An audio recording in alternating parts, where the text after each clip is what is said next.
Sveiki, tere tulemast kuulama Läti taskuhäälingut veel putru, ajame Läti juttu. Selle taskuhäälingu eesmärk on tutvustada inimesi, kes on õppinud läti keelt, kes on kuidagi seotud Lätiga ja kellele meeldib Läti.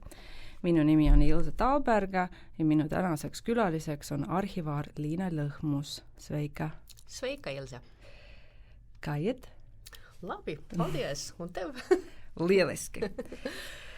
Alustame kõige tähtsama küsimusega, millega me alustame kõik need saated, et kuidas sa jõudsid läti keele juurde? Sa hakkad naerma, kui ma ütlen, et Läti on minu hinge kodumaa. Ei naera. Ma saan aru. Et kui parafraseerida nüüd Läti filmiklassikat Jaaniöö värvi limusiin, siis ma peaksin ütlema, et mina kui ajaloolane, nii, tsitaat lõpeb, teen ajahüppe umbes 123 aastat tagasi. Aasta oli 1901, 8. aprill, Riia linn, Jaani kirik ja seal pandi paari 2 inimest. Üks oli Kuressaarest Karl Julius Krull ja teine oli riialanna Konstants Emilie Bielen. No kirjutatakse nii ja naabid, et A või E, aga Bielen. Ja umbes aasta hiljem sündis neil Kuressaares tütar, kes sai nimeks Ella Elisabeth, väga peened nimed kõik, ja temast sai minu isapoolne vanaema. Aga sealt ma sain oma läti hinge. Aga läti keeleni ma jõudsin, siit tuleb jälle ajahüpe teha, umbes 70. aastate keskpaiku, ma olin vist 4-aastane, kui seesama vanaema Ella õpetas mulle minu esimese lätikeelse sõna, milleks oli maailma kõige ilusam lätikeelne sõna, labrit. Me asutasime sõitma Lätti ja sugulaste juurde, kes on kõik praeguseks juba Aissaule ja mujal, et mul seal kedagi ei ole enam, aga siis me käisime väga sageli seal ja vanaema elukutselise filoloogina siis arvas, et laps peaks midagi ka teadma, kuhu ta läheb ja õpetas mul sellise sõna. See ei olnudki saldeum, see ei olnud iela nagu tüüpilistel eestlastel, vaid labrit.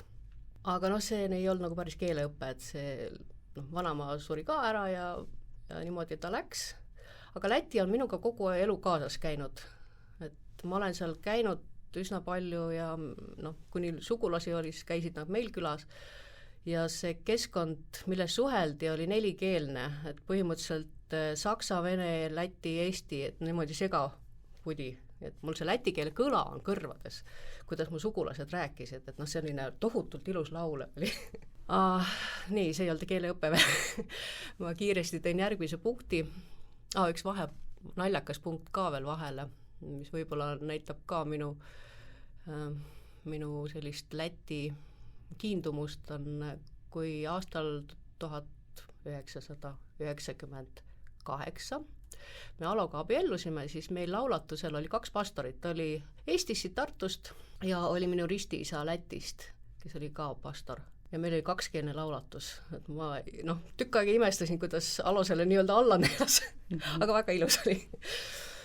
Ja siis läks juba aastaid edasi, Läti jäi ikkagi oli kogu aeg olemas, aga mul ei olnud aega selle jaoks nii palju, mul lapsed olid väikesed ja ma olin 2 väikse lapsega kodus, hakkasin juba vist järgmine aasta tööle minema ja mu ema, kes ei ole lätlane, tegi mulle sünnipäeva kingituse, et ma nägin kuulutust, et Tartu Ülikoolis on läti keele kursus, see oli vist 2005 äkki aasta, ja ta kinkis mulle selle raha, et ma saaksin kursusele minna. Et sinna, see oli selline imelik asi, et võeti ka mitte üliõpilasi sinna kursusele. Ja õppejõuks oli Agris Raipalis, väga vahva nimega mees, väga hea laulu häälega. Ja see oli siuke väga intensiivne 2-kuuline kursus. Et mingi november-detsember ja siis detsembri lõpus meil oli selline eksami moodi asi, kus me siis vaatasime seda alguse tsiteeritud filmi Jaaniöö värvi limusiin ja sealt olid küsimused ja see väga, väga tore asi oli. Aga siis jälle mul see keel jälle tahaplaanile, tuli töö ja pere ja muud asjad ja siis, kui ma jälle niimoodi natukene hingama hakkasin teistmoodi, siis leidsin, et jälle Tartu Ülikool kuulutab kursusi ja siis ma tulin sinu kursusele. Aga see tähendab, et seal oli umbes 10 aastat see vahe ja kõik oli ununenud või? Ega mu grammatika niikuinii mul kuskil külge ei hakka, mitte üheski keeles. aga jah, et ma ikkagi täitsa nullist alustasin, tähestikku ikka teadsin ja see oli natuke teine õppemetoodika ja oli väga põnev ja mulle väga meeldis. Et ma olen väga rahul, et ma need sammud olen oma elus teinud. Aga kuidas see läti keel ikkagi perekonnas ei ole edasi antud niimoodi, et täiesti räägiks? Et need üksikud sõnad, mis on elu jooksul kogunenud on, aga see ei moodusta lauseid. Kõla on mul tõesti kõrvus, aga ei enamat. Kuidas sa kasutad läti keelt nüüd igapäevases elus või isegi oma tööl? Ma vaatan alati esimesena Läti uudiseid telefonist hommikul kohvi kõrvale, et lasen neid pilguga üle. Ja igapäevases töös mul aeg-ajalt tuleb ette tõesti lätikeelseid dokumente või siis annan mõnele kolleegile abi, kuidas lätikeelse neid kriipse ja konkse sinna arvutisse tekitada. Et sellist läti ainest on ka Eesti arhiivides olemas. Mitte ainult, et Eesti materjalid oleks Riias ajalooarhiivis, et seal on muidugi väga palju, sest Liivimaa pealinn oli ju Riia, mitte Tartu. Natuke tarvitan, jah. Aga räägiks siis sellest teemast, miks ma tegelikult siia kutsusin, on see, et mina olen näinud Facebookis, et sa oled kogu aeg Lätis ja sa kogu aeg sõidad rattaga koos oma abikaasaga Lätis ringi. Nii et kus see huvi on tekkinud, et kui tihti te käite Lätis ja mis kohtades te käite seal? Me täiesti spontaanselt käime. Siis kui tuleb tuju, et pole ammu käinud ja hingi kribeleb sees, et siis on vaja minna. Sellel sajandil me oleme soetanud endale jalgrattad ja varem ei olnud. Ka siis, tõesti see ka sellega seoses, et kui lapsed hakkasid juba ise kaela kandma ja ei olnud nii palju hoolt, et siis saime natukene rohkem enda peale mõtlema hakata ja sellist alguses tegime Eestis väiksemaid tiire. Abikaasa sõidab muidugi palju rohkem igal pool. Aga see, et mina olen niisugune mittesportlik inimene, kui me siit hakkaksime Riiga sõitma ratastega, siis me ei jõuaks ilmaski kohale.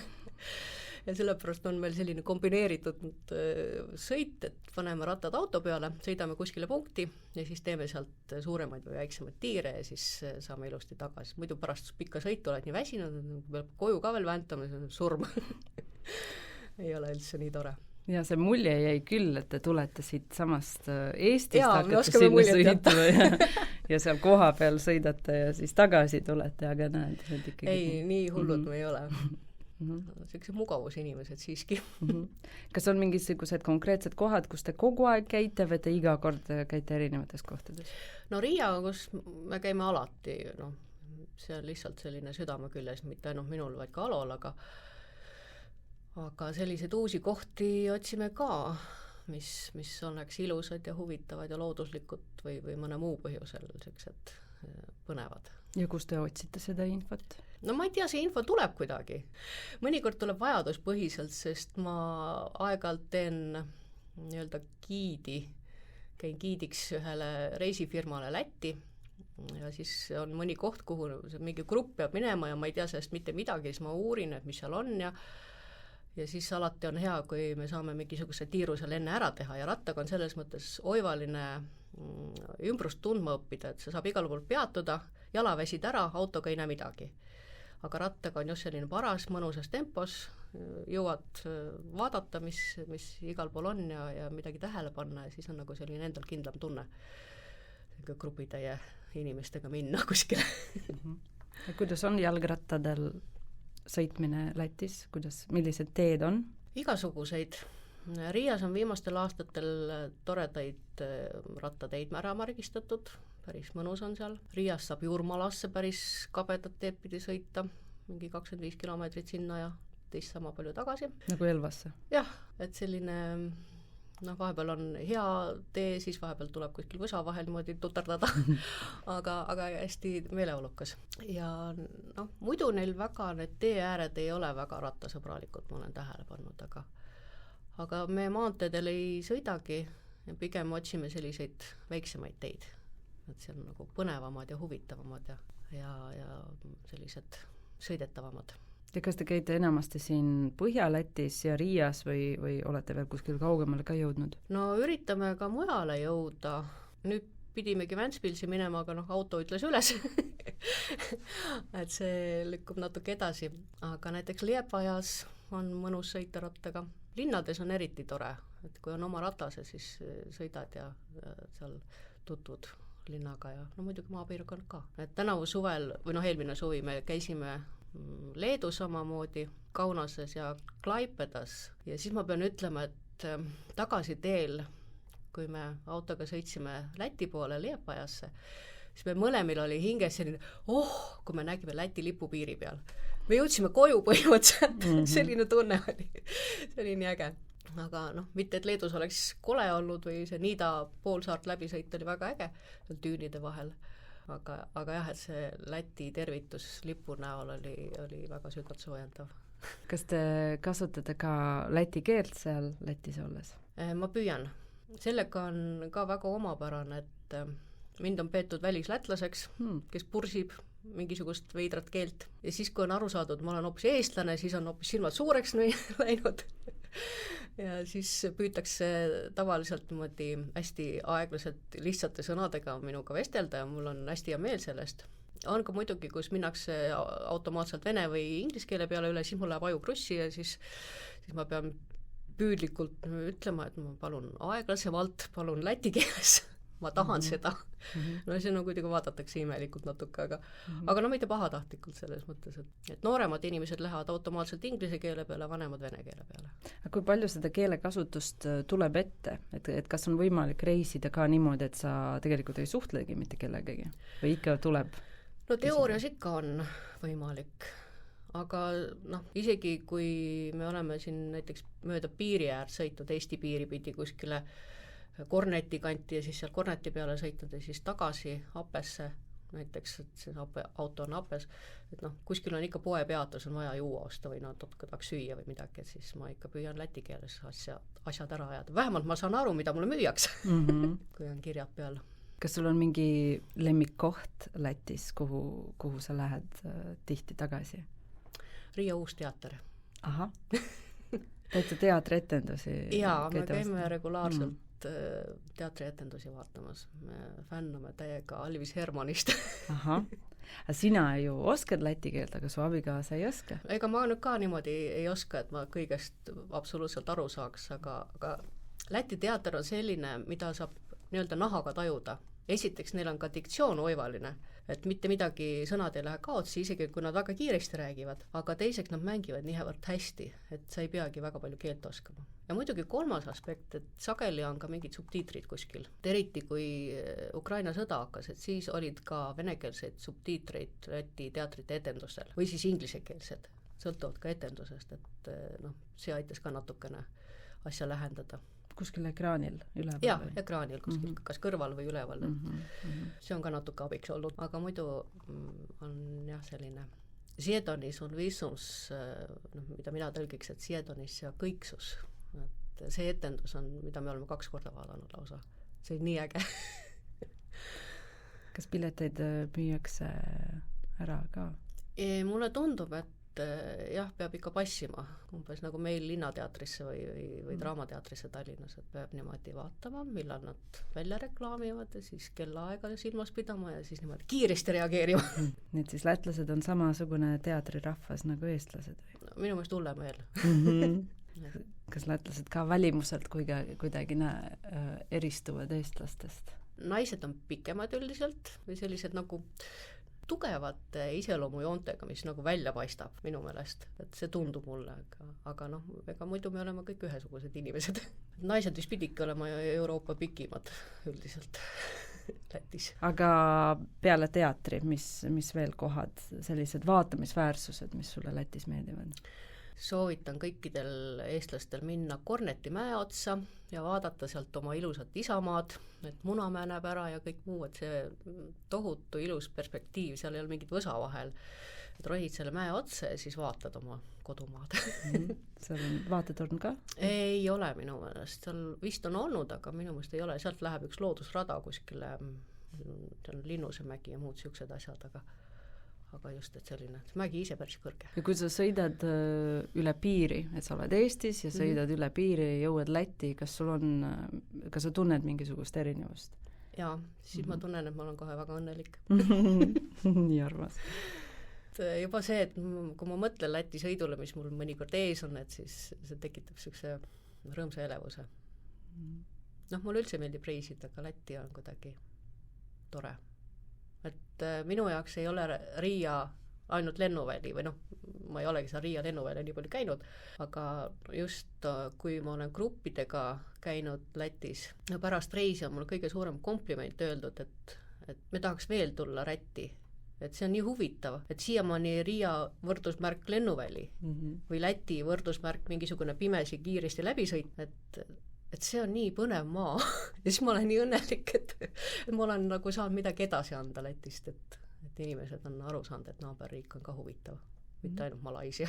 Aga mis see sinu arvamus on, et miks siis eestlased ja lätlased teavad teineteise kohta nii vähem? Ma ei tea. See tundub ilmselt nii orgaaniline, elementaarne, me oleme nagu ühesugused, et mis seal ikka teistsugust saab olla, võib-olla. Peale keele? Ja noh, suhtluskeel on ka läbi sajandite või aastatuhandete olnud mingi kolmas keel, kui on vaja omavahel suhelda, noh välja arvatud muidugi piiriäärsed inimesed, kes võib-olla oskavad ühte või teist keelt, aga tavaliselt ka saksa või vene keel on olnud, mis ühendab rohkem võib-olla, aga jah. Kus te seal Lätis ööbite? Kas telkides või hotellides? Me oleme niisugused mugavusinimesed, et tahaks hommikusööki süüa mõnusasti ja kohvi. Milliseid kohti sa soovitaksid eestlasel külastada Lätis? Kas on mingisugune peidetud aare, mille kohta mitte keegi ei tea? Raske öelda. Iga ühe jaoks on mingi oma iseärased koht või peidetud aare.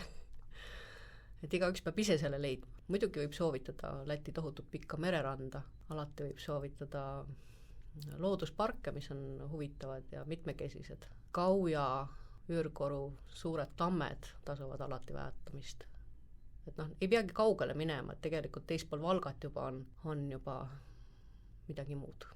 Meil ei ole nii suuri tamme, siis ma ei ole kuskil näinud, kui seal need Kauja tammikud on. Läti surnuaia kultuur on natuke teisim kui meil. Ta on peaaegu alati erakordselt hästi hooldatud, nii palju kui ma olen näinud. On jah, muidugi väikestes kohtades on ka mahajätuid, aga kuna lätlased minu meelest armastavad meeletult lilli, siis on surnuajad nagu lilleaiad. Hauad on alati eeskujulikud.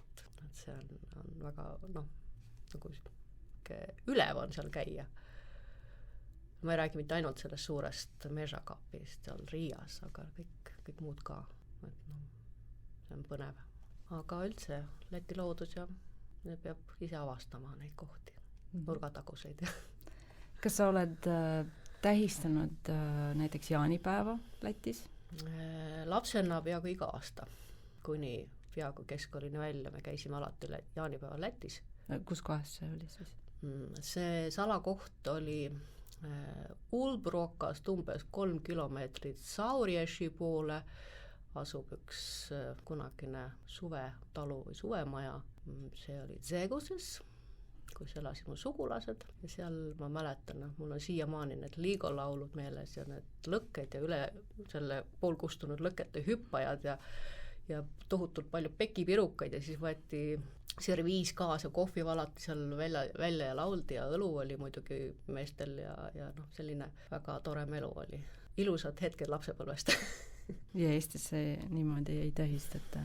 Eestis ei ole sellist, noh kindlasti on neid külasid, kus tullakse kokku ja ollakse aga esiteks minu meelest Eestis nii palju ei laulda. Lätis on need liigolaulud nagu igal ühel selged ja kui keegi juba alustab, siis läheb kogu küla kaasa. Ja Eestis vähemalt nõukogude ajal olid need linnade ja sellised jaanipäevad olid nii-öelda piletiga üritused ja ei tehtud üldse mitte õigel päeval ja noh, sellised Simmanid või? Nojah, nagu mingi bänd mängis ja oli niisugune mage. Ei olnud sellist ühtsustunnet. Isegi meil, kes me ei olnud seal nagu kohalikud, kui me perega seal olime, et oli kuidagi väga soe seal olla. Ma vaatan, et sul on ümber käe selline huvitav käevõru. Jaa. Mis see on? See on, jah, mul on kõik Läti ehted täna. Lätis on palju hõbessepi, kes teevad arheoloogiliste selliste väljakaevamiste leidude põhjal ehteid. Mulle väga meeldivad need. Ja see on, vist oli perekond Straupe, et on seal mis see, mitte skaistaruota, palduruota. Jaa, need on nii palju neid ruotasid, et igal meistril oma ruota. Ja palduruota, neil on muidu Siguldas pesitsevad, aga Riias Peetri kiriku juures on ka neil pood ja siis mu armas abikaasa on mulle peaaegu iga kord, kui me seal oleme olnud, midagi ostnud. Ja sellel on mingi lugu konkreetne sellel võrul? Jaa, no siin on lihtsalt need Läti märgid peal igasugused, need hambad ja noh, kus siis võib need igasugused need laimaharjakesed ja kõik muud üles leida. See peaks olema Kuramaa sõrmus ja selle sõrmuse on mul ka üks eriline lugu. No, räägi. Nagu ma juba mainisin, mul oli ristiisa, kes mind laulatas, kirikõpetaja lätlane ja ma olin vist olin äkki juba ülikoolis ja kui tuli Eestile raha ja siis kohe tuli ka Läti raha. Martin Strinks oli ta nimi, kinkis mulle 10 latti. No, et tüdruk osta endale midagi, noh, ma ei tea, kleidi või kingad või midagi. Ja siis see 10 latti mul oli tükk aega alles. No, ma mõtlesin, kuidagi nõme on osta kleiti või kingad, mis saavad kohe otsa. Ja ükskord ma sattusin siis Riiga, vanalinnas ja alutasin ringi, siis ei olnud veel neid ehtepoode eriti ega salonge. Müüdi niisuguste kastikeste, praegu on ka neid tädid kastikestega, olid seal tänava ääres ja siis ma vaatasin, et olid toredad sõrmused ja mul jäi just selle nameise sõrmuse peale pilk ja see maksis täpselt 10 latti, noh, oli küll kallis, aga mul oli see raha. Ja hiljem, kui mu ristiisa tuli meile külla ja siis ma näitasin talle, et näe, mis ma siis selle sinu kingitud raha eest ostsin. Ja siis ma vaatasin, et vanal mehel läks silmärjaks klomp kurgus, et kas sa tead, mis sa tegid? Ma mõtlesin, et püha taevas, no mida? No mis ma jälle tegin? No ma ei tea, nagu noor inimene ikka. Ja siis ta rääkis mulle selle sõrmuse loo, et mida see lätlastele tähendab. Ja siis ma sain aru, et ma ei oleks eluses paremat asja saanud osta. Räägi siis, mis sõrmus see on siis?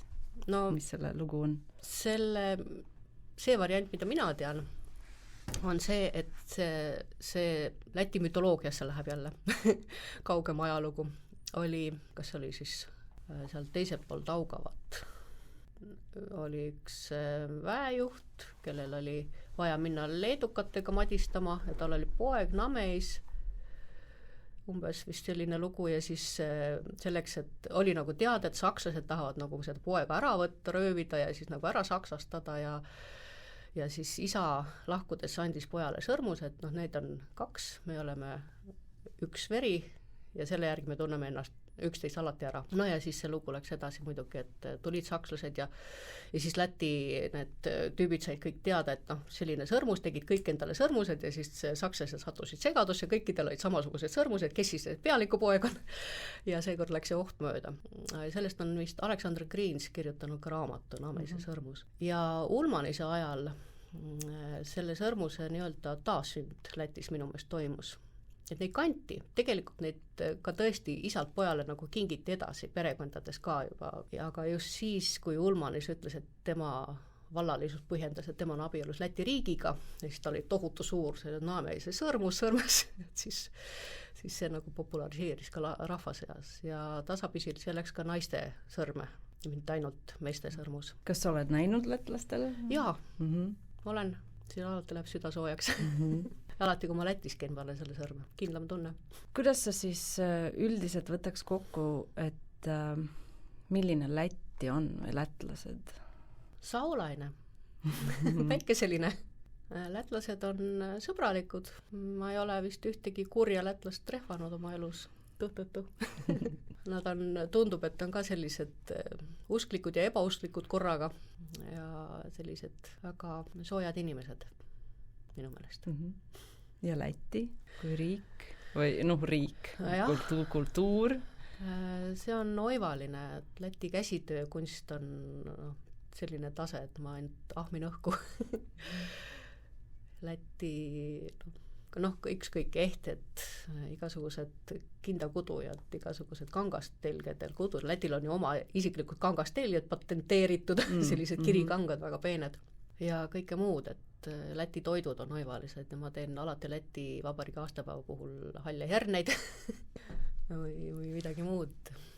Läti Madona õlu on tase, mida alati tasub sealt kaasa tuua. millist toitu võiks Lätist tuua? Marineeritud suitsukana ja tõesti väga head filtreerimata õlled on Lätis, meeldiva maitsega, teevad siinsetele minu meelest silmad ette. Seda, mida sealt kaasa tuua, on nii palju muidugi, et ma alati, meil on finantskatastroof, kui Lätis tuleb. Aga vähemalt me mõtleme, et Läti majandus siis läheb õitsema. Aga kui tihti teil õnnestub käia siis Lätis? Sõltub teatripiletitest.